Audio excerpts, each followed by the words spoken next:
This is the download from Sounds Profitable, the most important news from this week and why it matters to people in the business of podcasting. I'm Manuela Bedoya. And I'm Ariel Nissenblatt.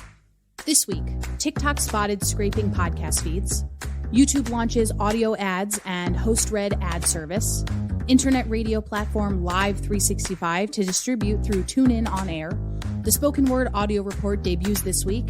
And DigiDay research shows that publishers are warming more to programmatic.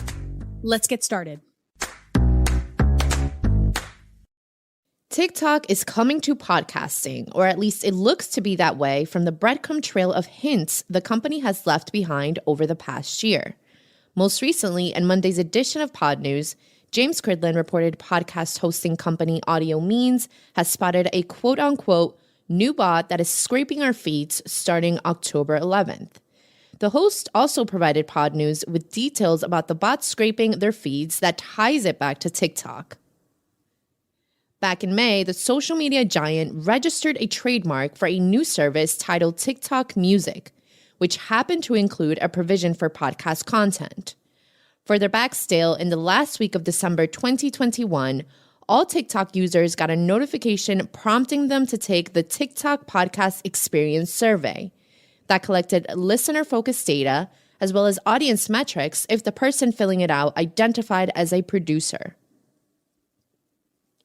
With questions like, if TikTok is going to launch a podcast feature, which of the following do you think will lead to a positive podcasting experience? It's no surprise we're seeing signs they're building something podcasting related almost a year later.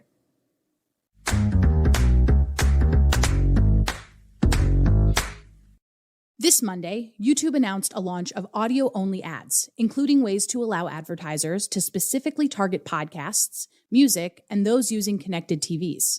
This feature was beta tested in 2020, but has now gone live globally. Sheila Dang covered the announcer for Reuters. Quote, the streaming video platform said it will expand audio advertising globally to allow brands to market to people who use YouTube to listen to music or podcasts, end quote. It should be noted, as of this writing, the YouTube podcast homepage is still unavailable outside of the US, though the announcement of global audio ads suggests that this will change soon. Then on Tuesday, Marketing Brew's Alyssa Myers covered further development on the story as YouTube brought HostRed ads into the mix. Quote, YouTube Brand Connect, its branded content platform that connects creators with advertisers, is piloting a program that offers video ads read by podcasters, signaling YouTube's continued interest in expanding its footprint into the podcast world, end quote. The Brand Connect system will allow brands testing the program to opt into 60 or 90-second HostRed ad segments that exclusively appear on the YouTube version of the podcast. The spots will either include video of the host reading the copy or a custom title card with audio overlay. Brand Connect Managing Director Lori Sobel mentioned skincare company Neutrogena has implemented the tool to run a campaign on the Financial Confessions podcast. In the future, Brand Connect has intentions of using audience insight to pair brands with creators.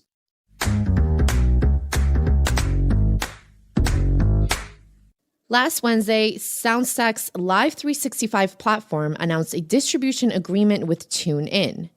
Broadcasters on Live365 premium subscriptions now have access to the TuneIn On Air, opening up access to the platform's 30 million US-based people using the TuneIn mobile app on over 200 connected devices, including integrations with automotive systems by Tesla and Volvo.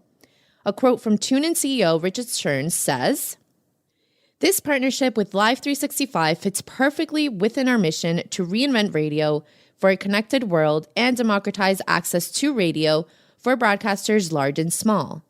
We believe great conversations are driven by the power of the human voice, and we know our listeners rely on us to stay connected to the issues that matter to them most via our content catalog.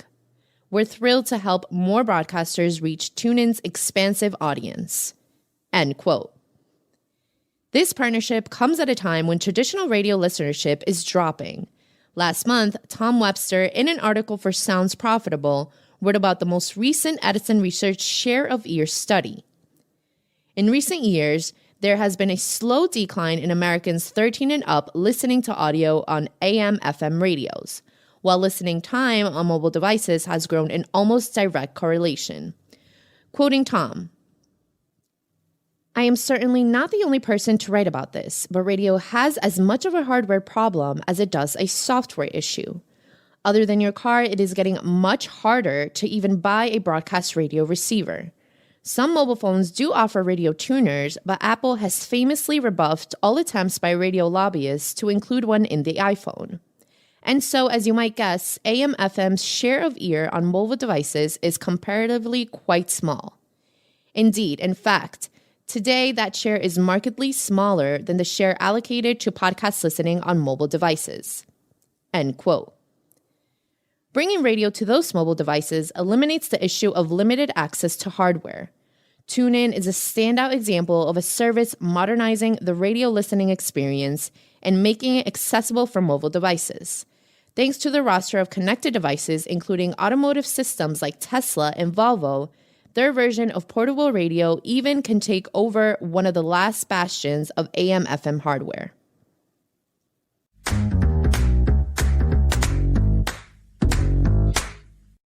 Mark your calendars.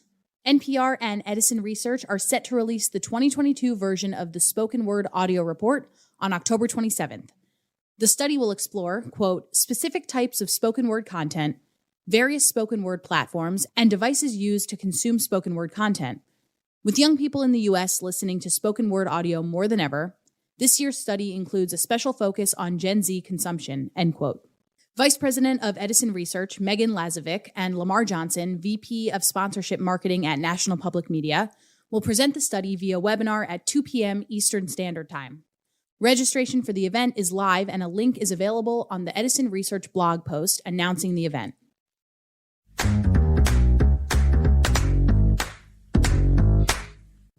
The tide appears to be shifting more in favor of programmatic advertising.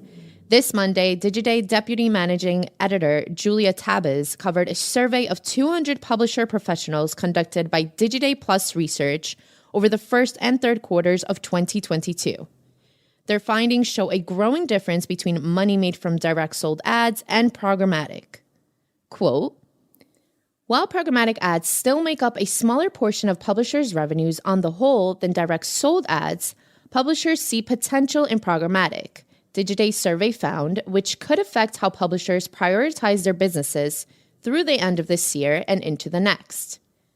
For instance, the percentage of publishers who said they will put a large or very large focus on building the programmatic part of their business in the next 6 months has risen from fewer than a third, or 32%, in Q1 to 43% in Q3.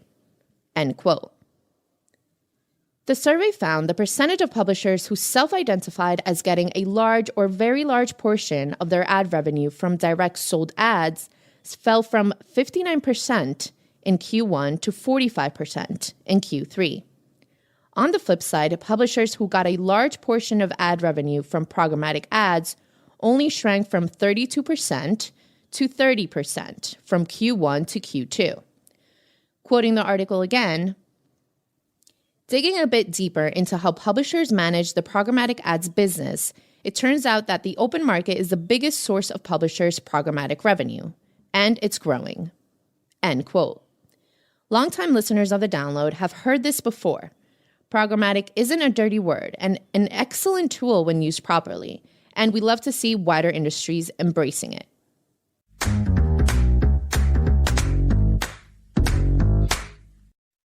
Finally, it's time for our semi-regular roundup of articles we're calling Quick Hits. These are articles that didn't quite make the cut for today's episode, but are still worth including in your weekend reading.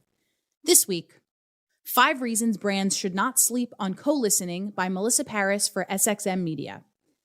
SiriusXM, in collaboration with Carrot and Edison Research, has published their second co-listening report as a follow-up to their 2018 study on co-listening. Announcing Independent Attribution by Amelia Coomber for Podscribe. Podscribe has launched their independent third-party attribution pixel for podcast advertising. The Same People Who Listen to Podcasts also stream CTV by Allison Schiff for Ad Exchanger. Schiff covers the similarities podcast listeners share with connected TV audiences, including data from Acast, The Trade Desk, and Nielsen. And that was The Download, brought to you by Sounds Profitable. Today's episode was built using Spooler and hosted on Triton Digital's Omni Studio. Find out more at spooler.fm and omnistudio.com. I know we went through today's stories fast, so be sure to check out the links to every article mentioned right in your podcast listening app or on soundsprofitable.com/thedownload. And thank you for sticking with us as we bring you the top stories you might have missed from the past week. I'm Manuela Bedoya. And I'm Ariel Nissenblatt. Our producers are Brian Barletta, Gavin Gaddis, and Tom Webster. Special thanks to Omni Studio for hosting The Download. And thanks to you for joining us. Robot? Download complete.